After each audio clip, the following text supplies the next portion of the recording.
Let's do it. Hi, everybody. Tim Hughes here, CEO and co-founder of DLA Ignite. I'm here to do the digital download again. We're doing it with Restream.io. We're all been investigating things that we've been learning this week, and we're going to be sharing those with you today. We'll get everybody to introduce themselves. So, Lenwood, do you want to go first? Because you're next on my list of people. Sure. No problem. My name is Lenwood Ross. I'm the founder and CEO of Accelerate, and we're a DLA Ignite partner. Adam. I'm Tim's partner, co-founder at DLA Ignite. And he's the business partner, by the way.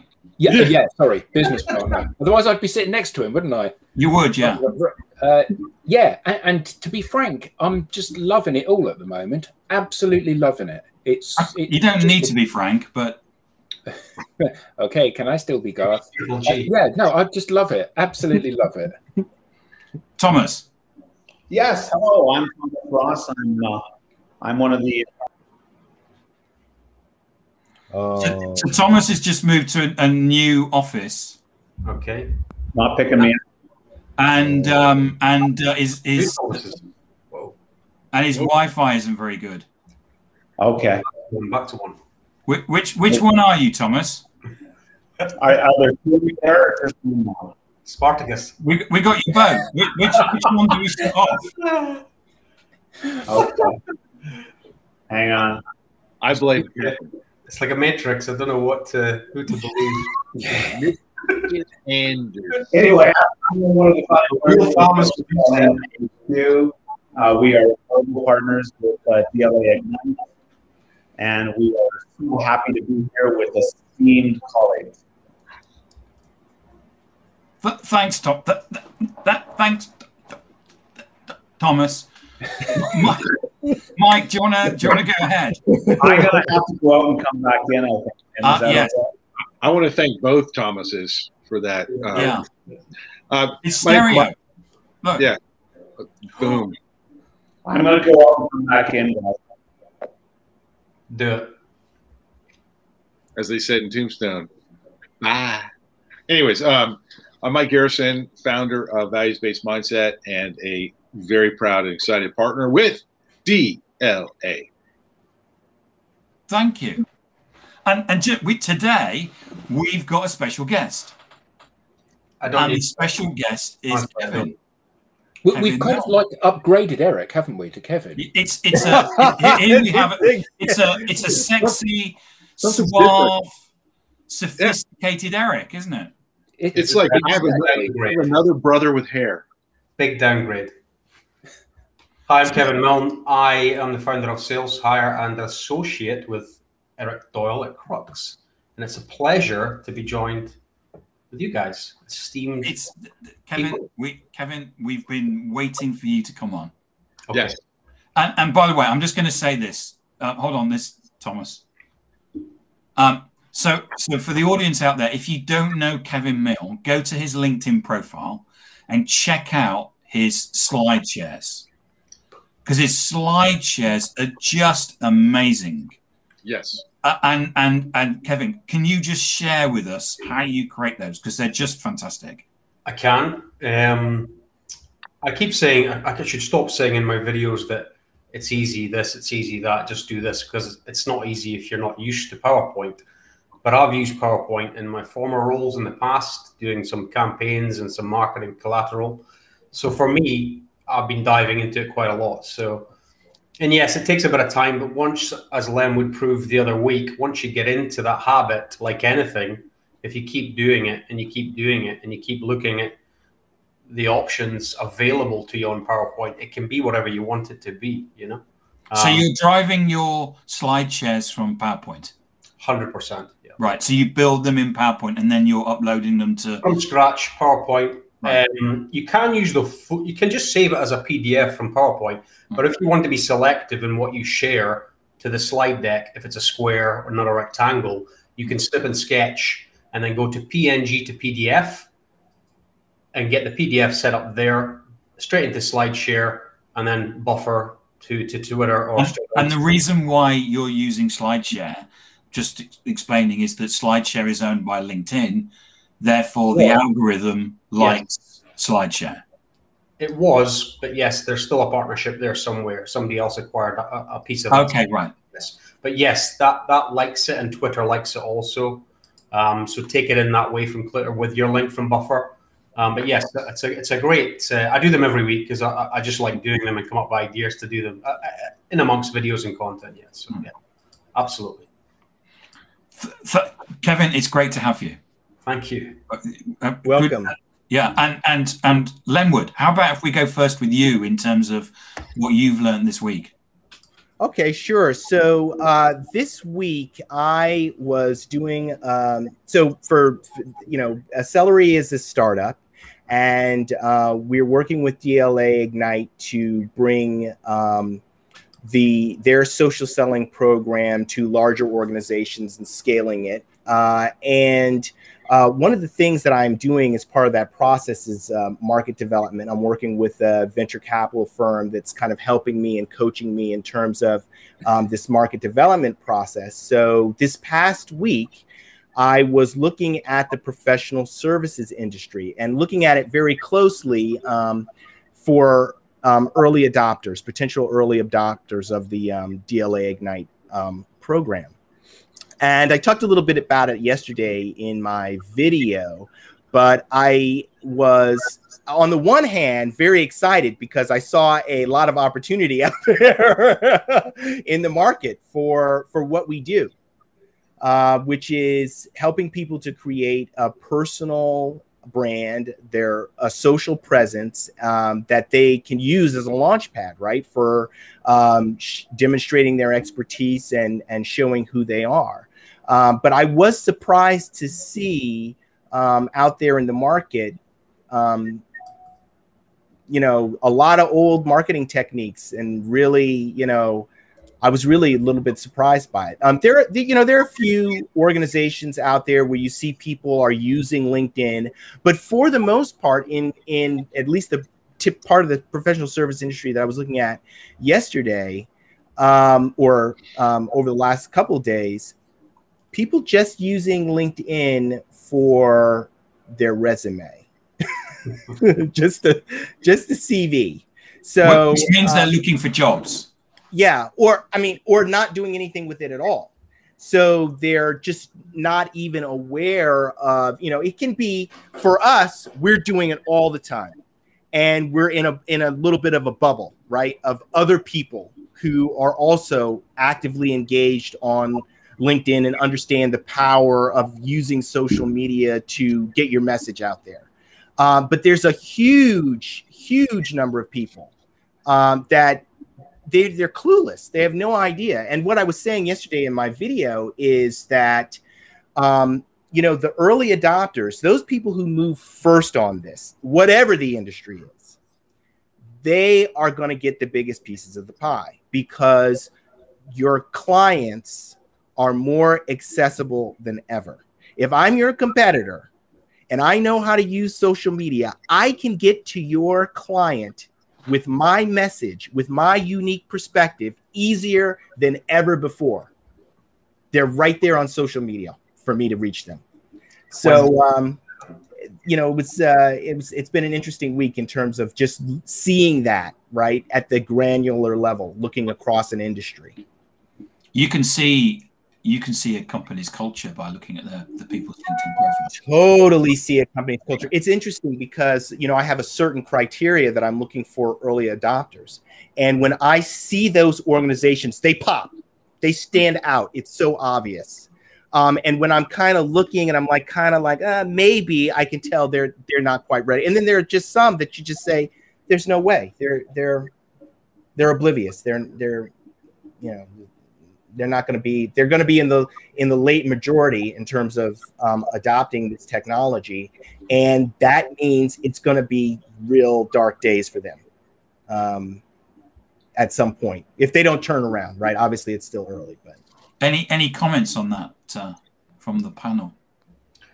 No, I definitely hear what you said, Lenwood, and I think you're right. The sector that you're looking at in particular, and I'm looking at the other side of that coin, maybe in the MPS sector, There's a lot of advertising still going on. And when I see the engagement, I'll drop an insightful comment on it, just a little insightful. That leans them towards me and maybe looks at myself and what I'm doing. Plus, I want to be there. I want to be that support. But there is too much of that going on. And then you've got the echo chamber piece around that, which they think's okay. And it is a availability metric as opposed to a, what can I do with what I put on here, and what can I get out of my time on social media that's rewarding to not just me, but my business, what I need for that business. Yeah, I would say that's a great point, Kevin. Even the small group of people that you see that are using social media, they don't yet know how to turn that activity into commercial success, right? Which is what that's what I wanted to chime in on. Like, I specialize in financial services, financial advisors, financial planners, and 30, 40 years ago, when trading became available widely online, the independent financial advisor career happened, right? No longer did you have to be tied to a wirehouse because of the freedom of the internet. And that was a massive disruptor. It created a lot of opportunity for smaller companies because they were now more agile. I just want to remind all of them that not only is that particular business model becoming antiquated, Merrill Lynch just moved all in to LinkedIn. The largest, most antiquated, established company moved to LinkedIn as the only way they're going to prospect. You are behind if you're an independent financial advisor. The good news is you can get masterful at LinkedIn an awful lot faster and a lot better and a hell of a lot more personally than a big company can. So, like, you're exactly right, Linwood. It is early adoption time, but it's not pre-adoption. Like, it's here, it's done. LinkedIn's in. This is not a question of whether or not you're going to have to do this. This is a question of how long are you going to fight to do what was old versus new. That's really absolutely right. That's a great thing. It's really interesting, isn't it, that we're using the phrase early adopters for something that's been around for a decade, and it's like King Canute, isn't it, holding back the waves, or whoever it was that held back the waves, and for 10 years it's been lapping at people's toes and then at their knees, and all of a sudden they're starting to take action. But I'm still seeing people behaving the same way. Yeah. So they're making excuses as to, they know they need to do this. And, I was delivering a presentation to a team yesterday evening, and I said to them, often when we talk to organizations, we ask, do you acknowledge that LinkedIn is the biggest marketplace in the world for what it is? Yes, absolutely. Do you acknowledge that everybody is going to look at your profile before they press the go button on buying from you? Absolutely. Do you recognize that there's 750 million people that can see you? Yeah, absolutely. Do you recognize that this is a shop front which is open 24 hours a day, 7 days a week? Absolutely. How long have you been on LinkedIn? 12 years. Okay. So in 12 years, why haven't you completed your profile, given that you've already told me how important this is? And it's like, there's this kind of cyclical thing where you think people should be, oh, yeah, now I get it. And often organizations, they make excuses. Now, we all know salespeople are very good at making excuses because they're good at thinking on their feet. Why haven't you done this? I've been too busy. Why haven't you done this? I don't think actually my customers are on there. Why haven't you? Actually, there is no excuse. And one of the things that I'm starting to hear now is that people are getting stressed because they have to post so much. Well, the reality is, if you don't like stress, you shouldn't be in sales, because sales is about stress. LinkedIn post stress. Welcome to the real world. This is not like having to go and knock on doors where somebody can pull the door open and punch you on the nose. The worst that can happen is they can just ignore you. So actually get out there and start carving a niche for yourself, because you can't avoid this forever. No. Yeah. Good stuff. Yes. Yeah, I sat on a call with Eric last week. He touched on it last week with you guys. And this was a guy that said to me on our first call, I don't have time for this. A lot of my clients, I'll just go drive to them and they're not really on LinkedIn, the people I talk to. I says, but that's okay, you doing that with a retention piece. If you want new logos, if you want to tap into those larger players for those larger deals, how do you know you're talking to the right person ever? And when you lose a deal, do you know why you've lost that deal? The answer is on social. So as we had our second chat and then we had our third chat last week with the larger C-suite, yes, there were some tough questions, which we answered well, but there was that moment of, wait a minute, we could align a certain piece of this business towards this and maybe continue doing some of this. Yeah, I haven't got time. I haven't got time to do this. You know, it's so why? it's Because you're too busy closing business, are you? You're too busy loading up your No, we haven't got any not any pipeline. Okay, so what exactly are you doing with your time then? Because whatever it is, it ain't working. so the interesting thing about that, I'm a big picture guy. I can't, you know, start getting into the tactics. I start having a little bit more challenge. But big picture, I see things very clearly. This is the time when industries are really going to start to shift. So the big players today are not necessarily going to be the big players in a few years, because this has the power to change markets. That means if I'm a second tier player in a particular industry and I get this before my first tier player in another in that same industry, I'm going to be able to take market share. I'm going to take market share, no doubt about it. And who knows when the next thing is going to come that will shift the industry in the same way. So I really do expect to see new industry winners in 2030 after this all shakes out in a number of industries, particularly in industries that I'm looking. You know, I'm looking at the legal industry. I'm looking at the accounting industry. I'm looking financial services. I mean, these industries. You know, the big law firms. Like, it's just this kind of a thing that causes the guys who are on the top dogs that think that they can rest on their brand reputation and they're not going to lose clients. This is just the kind of thing that in 10 years from now, they're saying, oh boy, we missed it. Yeah, the big bad wolf is already on LinkedIn and he's going to blow your house down. We missed it. Yeah. You know what I mean? So it's that up and coming firm that's willing to embrace this, that's going to be able to take big share from those players. Yeah, I would just add to that, guys, that we're talking about the financial industry, which is one with a lot of salespeople in terms of investment advisors. But there are other industries, medical, pharmaceutical, insurance, etc., that are 10 times the size by way of the number of salespeople. They still have not, in large part, moved in the direction that you're talking about. And I've spoken to a few of them over the more recent months, and what they see coming is not necessarily individual training for their teams, but rather a culling of those teams. So they actually see they're going to be dropping people from those things. So it's no longer a question of people waiting for their companies to come around and save them, whatever that means.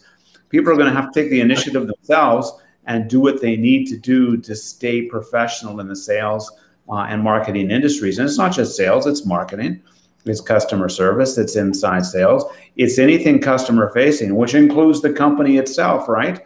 Every company we see where a CEO jumps up front and actually starts promoting the business in a personal, proper way is really getting impact in the market with respect to that. And we see companies that are traditionally very boring. I'll name one called Maersk out of Europe, which is just a big shipping company who took in the idea that you're talking about, Linwood and Mike and everybody here. And they now own digital with respect to their brand and that business, because they took it seriously and they made all their people go through that process. So it doesn't just have to be the high profile industry, it's every industry. Every industry, right. And it's about digital skills, isn't it, Thomas? Yeah, absolutely. I mean, I talk to a lot of sales leaders about, they're going, there's a list and it's like, there's a spreadsheet, which ones have got digital skills, which ones haven't. And you know where that conversation's going. It's Absolutely. really interesting what you said, Thomas, about waiting for their company to come in and save them, because there's still an element of this. I'm in sales. I'm waiting for my leads from marketing, and you know, one of the things that when you work for yourself, when you work in a small business, you can see your redundancy coming, because you understand the business. When you work for a big business, you can't. You know, one day someone comes and taps you on the shoulder and says, "You're not needed anymore. Goodbye." And that's always a risk that you run when you work for somebody else. But if you're in a sales role, the way that you can ensure that you are the last person to ever be let go, you know, turn the lights out when you leave because you're the only one in the business, is to make sure that you're always out there prospecting, generating pipeline, bringing in deals. Because the only reason that you let somebody go is because it costs more to keep them than let them go. If you're cash negative or cash positive, you know, so actually it's cheaper to keep you than it is to let you go, I'm never going to let you go. And the only way in the modern world that you can be in control of that is to be on social, isn't it? Surely. Well, it's the only way you can have any confidence in it, right? Yeah. But it's also about your personal brand. I mean, it's not about your corporate brand. It's about you, right? Yeah. As it is for the company itself by way of the CEO and on down. And when people start to realize that and promote, you know, their own credibility and their own skill set, and as Tim said, with respect to digital skills, then they have value. You know, we talked last week about a client of ours who announced that they were going to be forcing everybody back to work on September 1st. And we talked about how the very next day after that announcement came out, half of their people quit. Right? But are they back? But are they back? People just can't quit if they don't have the power. And they have the power. You have the power. Yes. But Thomas, did the employees come back? That's the burning question. I don't think so. My understanding is that some did because they revoked that and they changed course, and some have decided to come back, but a lot haven't. They're starting to fall. Yeah. Has anyone? Go ahead. No, you go, Glenwood. Come on, that's a question. Yeah, it is a question. Has anyone seen where HR departments or any departments are starting to evaluate value based on personal brand or, you know, demonstrated network engagement? Is that starting to happen yet? It's funny. Tim and I were just talking about that a little bit, at least at a high level. No, not directly, but the industries are talking about it, and companies are talking about it, but it hasn't yet bled down, if that's the right language, into the specific departments in lieu of that. But you are going in the right direction with respect to that, Glenwood. At the end of the day, when I go to hire you or somebody else, if you don't have a digital online presence, I don't want you. Yeah, I'll tell you that's where recruiting's going. The really innovative recruiting companies, they are already there, right? Mm-hmm. I know that next week some partners and I are developing an assessment for people that are more prone to be successful on digital than others, a scientific way to assess them, right? It's the recruiting industry is already there, which means corporations will follow. Interesting. That sounds like an article in a blog coming, Mike. I'm not sure. It sounds like absolutely, Mike. Yeah, the content plan. Yeah. Sure. No, what I was going to say is just right back to even Adam's point about time and that's your role and that's my role. Is it a case of just that? Because I've sat in the corporate, you've sat in the corporate, and I've done my role thinking that's my role. That's what I do. I wait for marketing, as we know, to do X. We maybe do Y. But then we'll all meet in a room every quarter or month for the EBITDA meeting and we'll go, what have you been up to? And there's not enough consistent cohesion every week or, you know, to align that we're all moving in the same direction so we all kind of know what we've done over the past month or quarter. Is it a case of that's my role, that's my role, that's my role, or something else?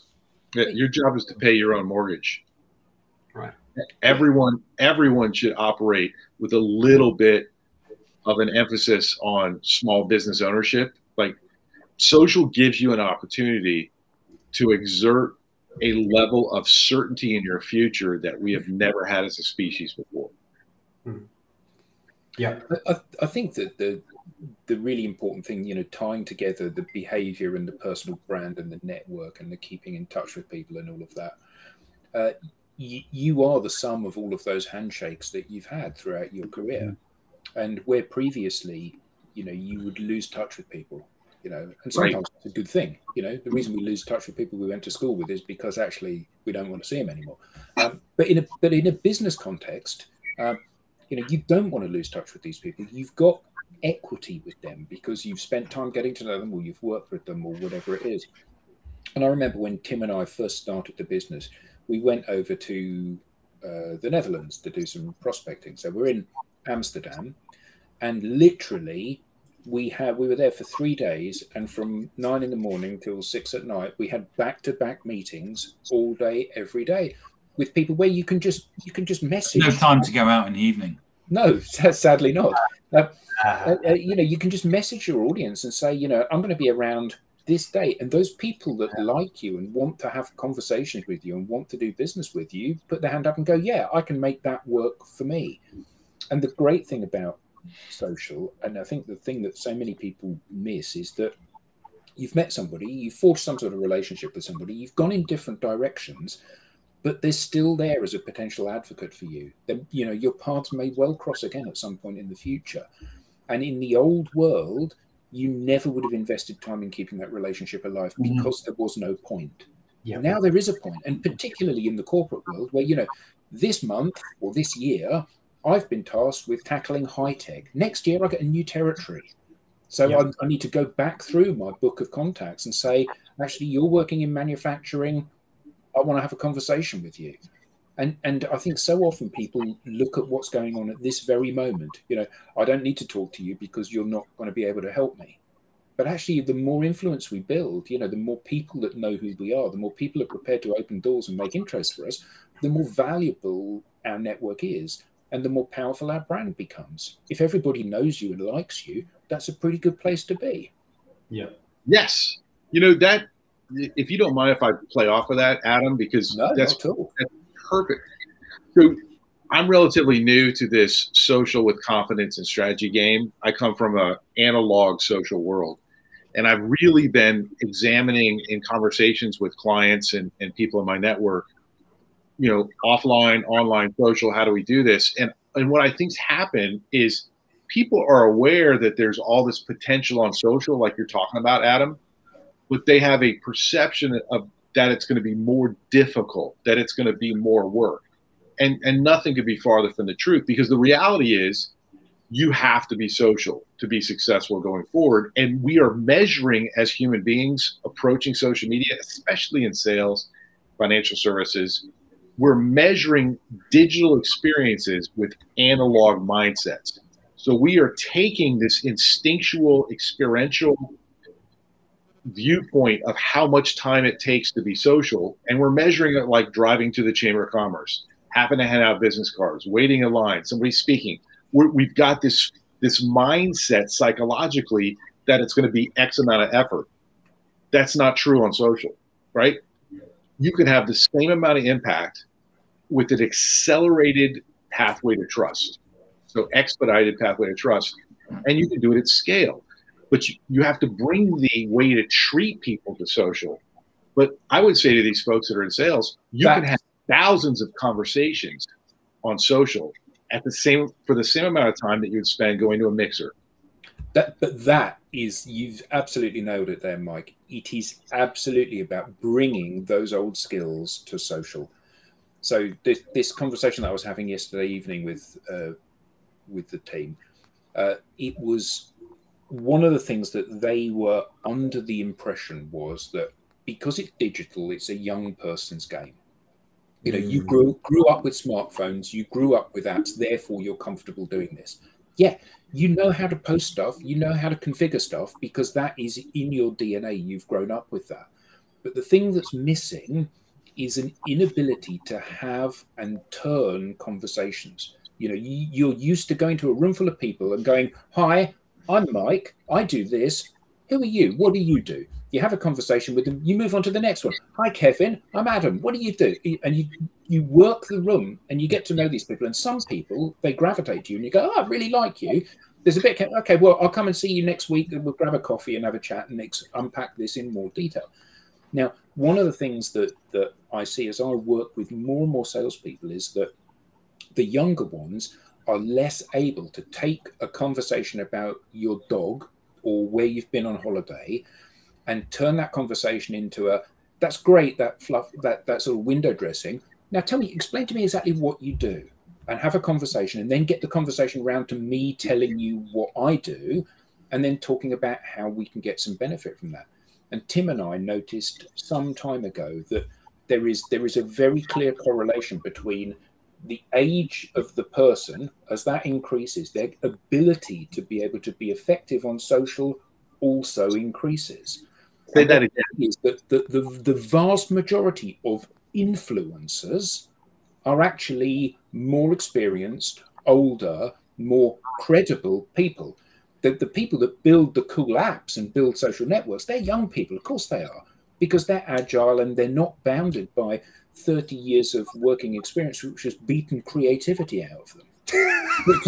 in terms of using these platforms, it's absolutely old people like us that are hitting it out of the park, and young people, they can post great stuff, they get loads of interaction, but they've no idea what to do with it and turn it into a commercial conversation that they can monetize. And that is a fundamental issue, isn't it? Yeah, it's because you have to be able to scale your ability to make conversations. And unfortunately for the younger people right now, they can't do what a lot of us did on this Zoom call, right? They don't have access to as many in-person conversations as we did coming up because we were forced to. But yeah, what they can do online with training, just like reading a really good book, see where I'm going, Tim? What they can do online is they can scale how many conversations they have. They can acquire 5 years of analog conversational experience as a salesperson, I think in 6 months within the right format. For example, our social selling and influence course, for example. But what I wanted to talk about, it's weird. I don't care, one of us, because it all works, right? It's like we're all on the team. I wanted to talk about what I've observed. There's a great book called Essentialism by Greg McKeown, which is a treatise on how to discover what is truly important and how to make sure that you understand that. But there's a problem to that. We're starting to learn what's essential on social. A real profile, connecting to your network, creating content. But there's a shift from understanding what's essential to being able to do it effortlessly, to be able to believe that you can not only do what is essential on social, but enjoy it and create value, create commercial engagement. And that's what I wanted to talk about. People, if you want to be on social, read that book, Effortless by Greg McKeown, because he gives you this 3 stages of how you do it. You have to learn how to get to an effortless state, and it's not flipping a switch. You have to be able to take effortless action and then have effortless results. And I just want to encourage everyone, until I had that conversation with Tim, was it in March, Tim, or April? It seems like it was a year ago because so much has happened. But until I had the experience, Tim was so gracious to me, and we sat down. He helped me understand that it could be effortless. He didn't use those words. In fact, he said it would be hard, but it hasn't been that hard, Tim. It's been wonderful. Like, you lied to me. But I just want to encourage people. I've experienced a renaissance in my career, a renaissance in my life in 3 months through strategic social selling. I'm like my connections, my business proposals, everything. And it was just because there was finally established a framework for action that made sense to me, that I believed could allow me to be authentic and human, and that I honestly believed would work. And it has. I mean, I knew it worked, Tim. I just didn't think it would work this fast, sir. I had no idea. It's amazing, isn't it? Okay, we can stop now, can't we? Mate, that was fantastic. So I want to go to our special guest, Kevin, Yes. because I want to make sure that Kevin has some time. So Kevin, what have you learned this week? What have you come to talk to us about? What have I come to talk? Just back to where we were on that call last week. Some good questions about vanity metrics and then marketing. So you were doing a presentation, presentation to the prospect. Third stage, full C-suite, 9 people on the call, including myself and Eric. Wow. And it was good.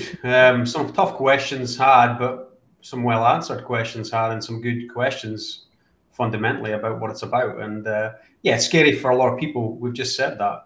And understanding what it looks like and not playing to that vanity metrics. And, you know, how do we be that trusted advisor without people maybe copying what we're saying on social? It's like, well, bottom line, it's your profile, it's your team's profile. You guys deliver every day, daily. You guys will become that. They don't get near you. No one gets near you. It's you. Yeah. So back to the marketing piece, and I've been reading some nice articles on that. And they're kind of everyone I read leans closer and closer to working smarter, working with the leadership teams to get the quantitative ROI that everyone wants from any marketing campaign, essentially. I just want to quote something from CMS Wire. Rohan Morgan wrote this. Marketing ROI and prioritization of marketing spend against metrics and goals has to be top priority. This was the sentiments of the CMOs I spoke with. Clear ROI is a must, yet many of them are at a loss to where to begin and how to get the trusted data. Well, we know how to get that trusted data so the marketing look good and they shape everything that goes on in a social program. Data, revenue, teamwork, everyone on side. Another good one was the power couple I read from Yogesh Shah from Forbes. Yeah, so you read you got a great article about CMOs and CFOs. Yes. And for me, I go back to people doing their job and that's it. But if I'm the market, if I'm the CMO right now, and I want the best for my business and the company I work for, I'm listening to the people in the coalface telling me what they're hearing. And I'm looking at the technical guys and the operations guys in the field telling me also what they're hearing. I'm getting everyone in the room and I'm working out what I need to produce content that is customer centric to what's going on. So that makes us, again, elevate us as a trusted advisor because we've listened and we've done content around that. And this empowers marketers to empower their teams, i.e. salespeople, technical people, to get out there on their profiles and write that content in their voice that way. And if you take that further and higher to the finance guy, he's going to buy into that program much, much more than something he's not sure about or he doesn't know what the return on investment is. I think that's huge. So that combination right there is powerful, very, very powerful. You include the CTO in there, it's even more powerful. Yeah, I agree, Kevin. I think a lot of people think that social selling or anything to do with social is basically playing on Facebook all day. And I think the criticality is the fact that, yeah. And I mean, I've looked around and we seem to be the only social organization in the world that seems to be talking about that there is a connection between social and revenue and profit. And the fact that every keystroke that you're making, in effect, can be connected to the business, its growth plans, and its revenue and profit plans. And back to what I think it was Mike or Lemwood or maybe Thomas said, if you're looking at the bigger players, and we're going to say the smaller niche players are going to want to come through by being that active team, you imagine that from an exit strategy even or an acquisition piece, they're going to be much more, fanciable, if you like, in that sense, with that pipeline and that inbound and that network of prospecting online as well. So that's even a big ticket for them, to get involved. That's a really interesting point, Kevin.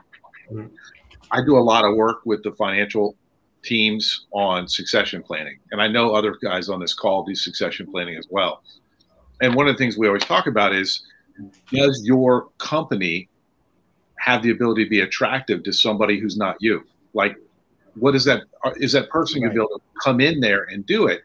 And number one, if you're a social organization and your entire team's empowered, like you're talking about, Kevin, like some of your beautiful slides about the humanity of this, you have a really great chance of retaining those employees with the change in ownership, which really is what determines the value of the sale. Like the viability of the business is not what it runs when you're the superstar.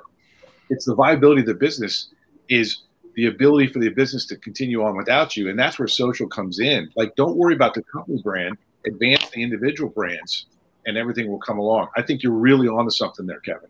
Well, you take it from a CRM point of view. You walk into a company, it's a new job or whatever. Maybe you've acquired that business. Maybe you just walk in as a new employee. You look at the CRM, you open it up and you go, what is this? I don't have a clue what is on this. There's no clear data on here. I don't know where to look. There's 3 of this, 2 of that, 1 of this, 4 of them.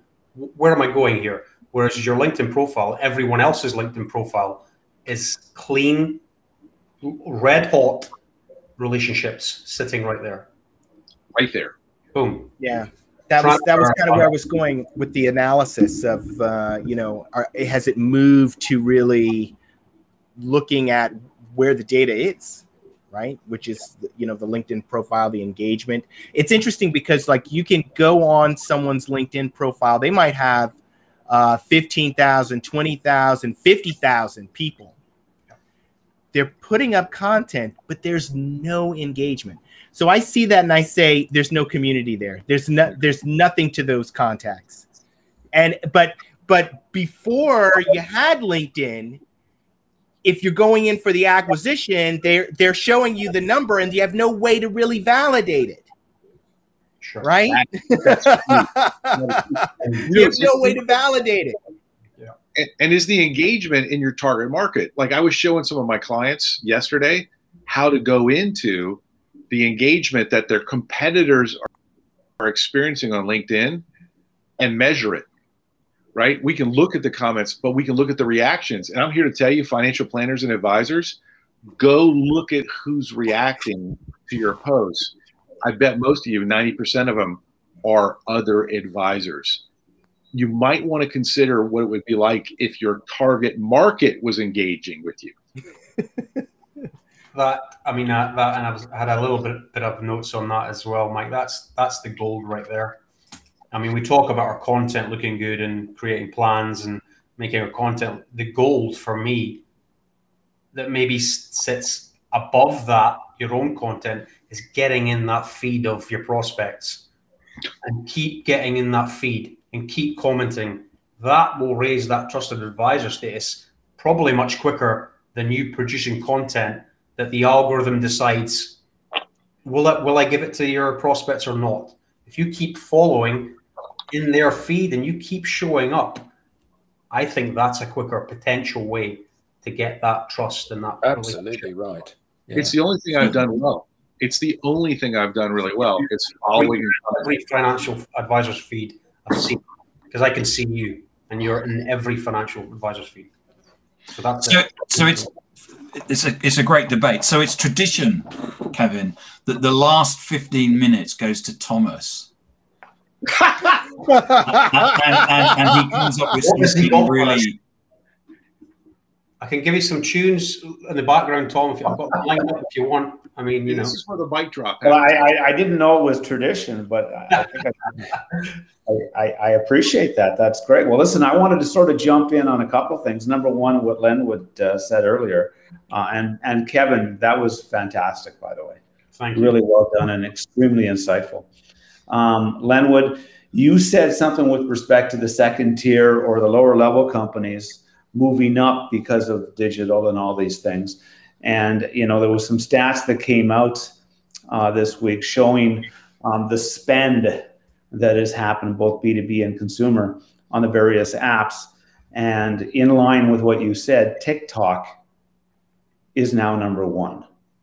Isn't that so insane? TikTok brought in more revenue and more spend, B2B and consumer, than YouTube did, right? Wow.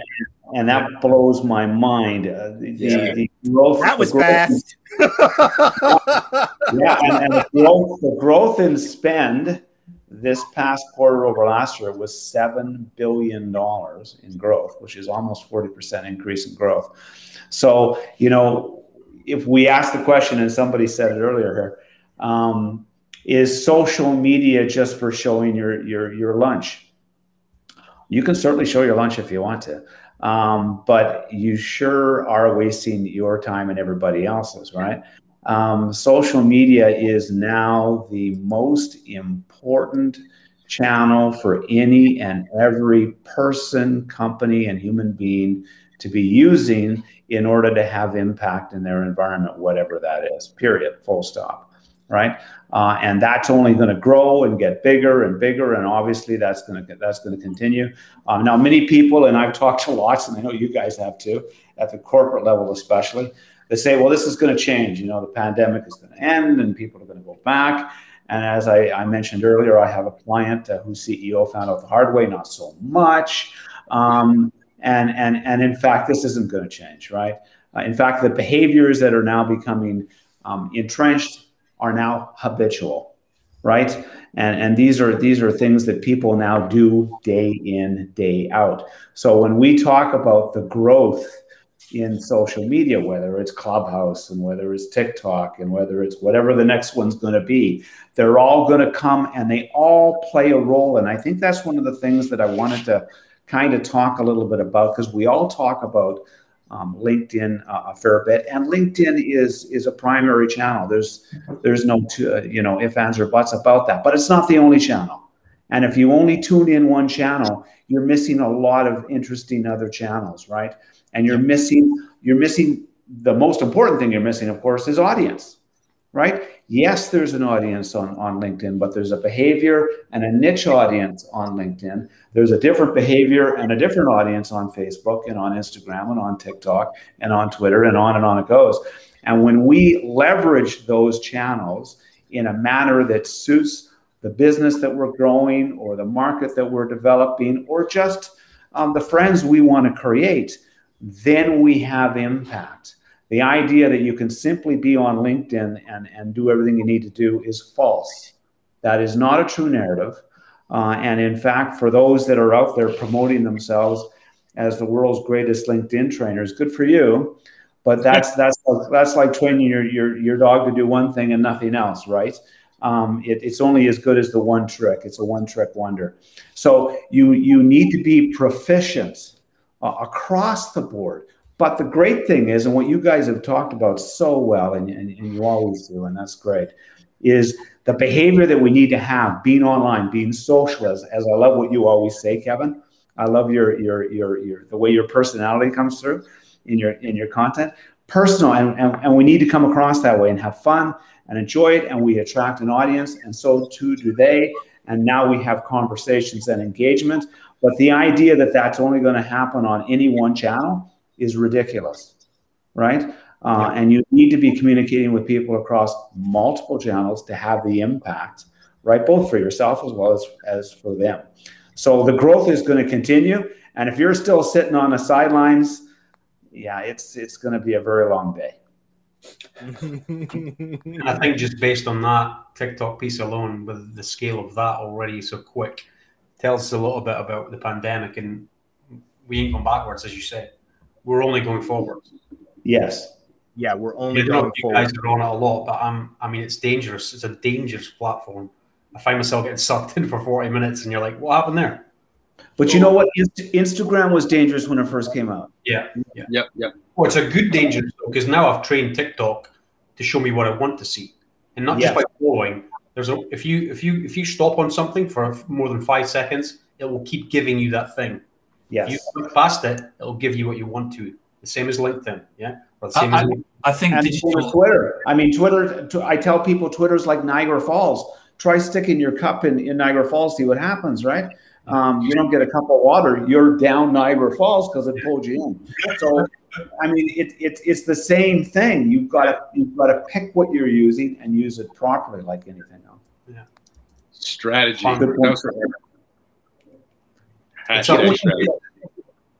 Now, that word alone might bring Eric into this call, so be careful, Kevin. I mean, Mike. Strategy. How do you guys? Hey, I wanted to follow up. We had talked a little bit about, along with your story about that company, that client of yours, Thomas. We talked about how Apple had said, "Hey, we're doing 3 days," and we talked about how Facebook was making everything virtual. I'm starting to see a lot of talk about the fact that Facebook is changing compensation based upon where you live, and I'm starting to see the pitchforks and the fires are back out.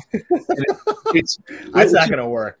It's really interesting because, like, you can't just react to something without strategy, because then you're very vulnerable. So if you jump out, if you get too far over your skis, generally it doesn't work out in skiing. And so I just think, Thomas, you're so wise about this, and everyone else on the call. How can these companies, and this is just a question for everyone, how can these companies be an early adapter, but do so, I don't want to say cautiously, but do so responsibly? Well, let me give you an example. So when you think back in the days when cell phones and cell phone technology were just coming up and countries were developing the infrastructure, it was expensive, right? You had to put in fiber, you had to build towers, you had to do all these things to make that work. And if you were a first adopter and one of those companies first in, it was hard work, it was expensive, and it may or may not pay off and all those good things. But if you're a third world country today coming into the world of technology, that infrastructure, that build is all there now. I don't even need fiber anymore. I can shoot off a satellite. So I can achieve the same things at a much lower cost point and get in now. That's where digital and social is today. So what you guys said earlier with respect to the fact that this isn't new, right? It isn't new. This is built. This is ready to go. There's all sorts of different channels, hooking into it and leveraging it in different ways, but this is not new.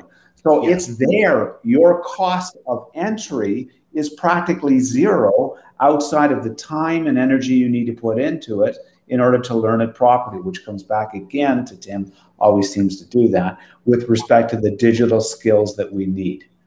Yeah, great point, Thomas.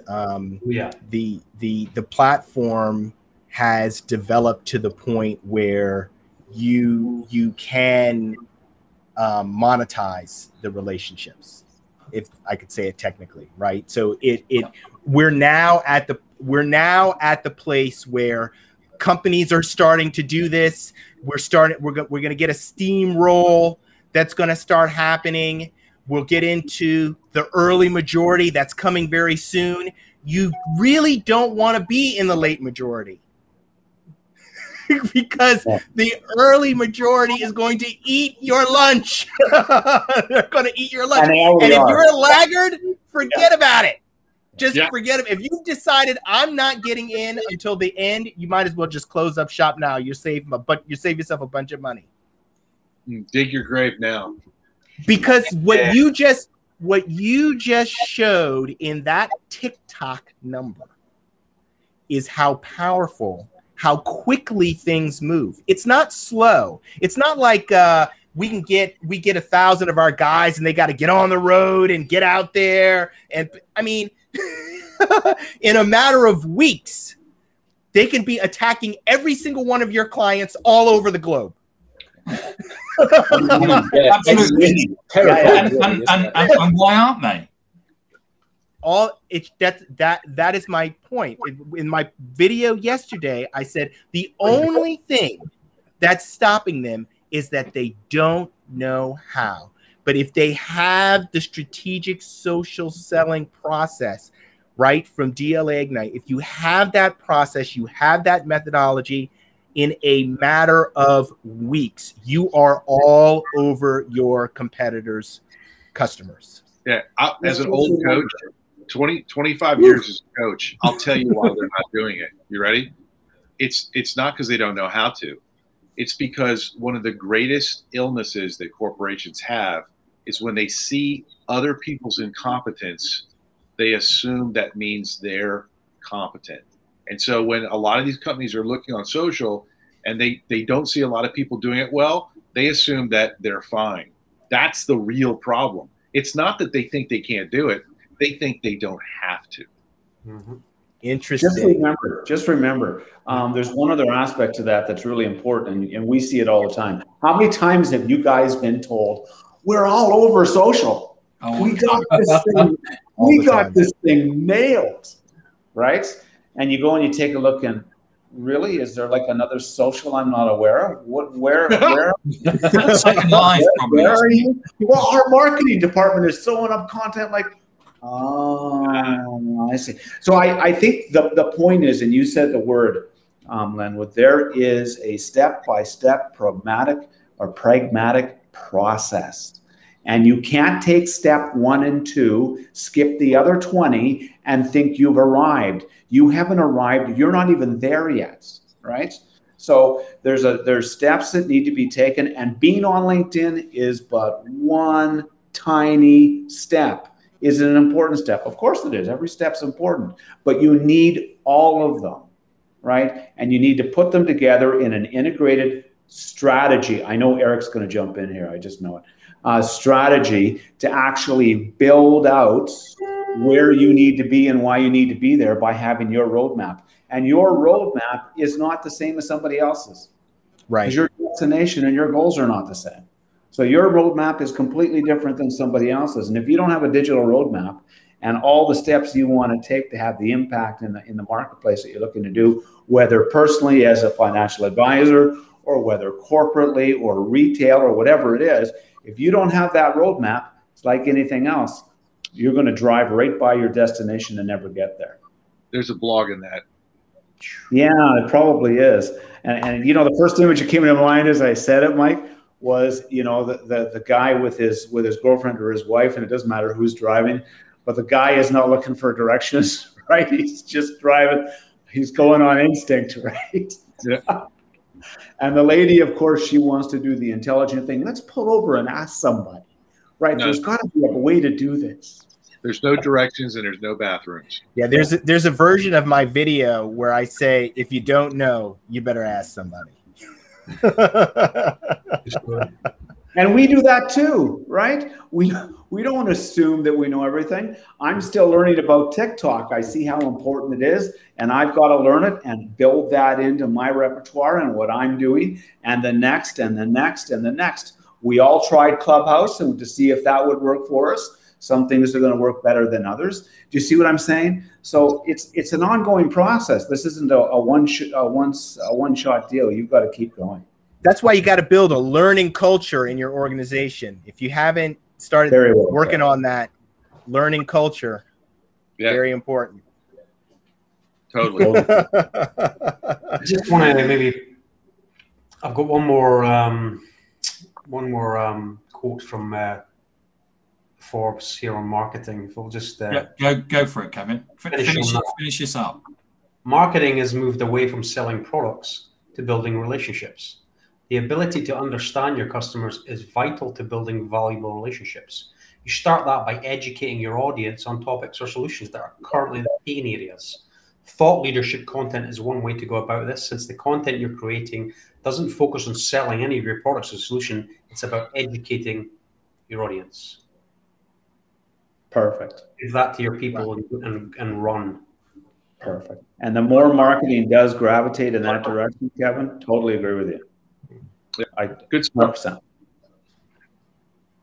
Thank you. So on that bombshell, thanks Lenwood, Adam, Mike, Thomas, and our special guest, Kevin Milne. And I say, if you haven't seen his slide shares, go and check him out on LinkedIn.